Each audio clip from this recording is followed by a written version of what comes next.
alle duimen en pootjes drukken dat ze het gaan halen.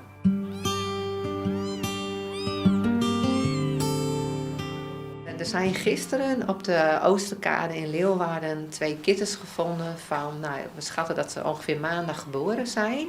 En een hele oplettende jongeman van de Omrin, die hoorde een geluid wat uit een doosje kwam.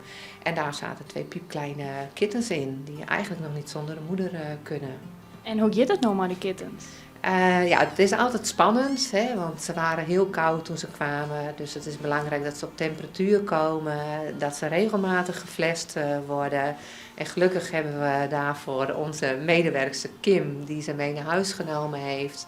's Nachts ook het bed uitgaat om te flessen. En ze hebben de nacht overleefd, dus wij zijn vol goede hoop dat we ze er doorheen gaan trekken. Ja, we hebben het op Facebook gepost, eigenlijk ook in de hoop nog de moederpoes ergens te vinden. Of dat iemand toch denkt van, goh, dit kan echt niet, hè, als je deze actie gedaan hebt.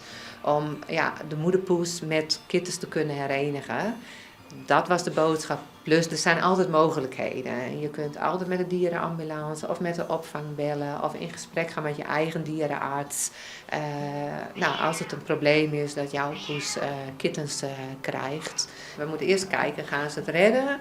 En dan komen ze straks ter adoptie vrij. En de meneer die ze gevonden heeft wel aangegeven interesse te hebben om deze 2 te adopteren.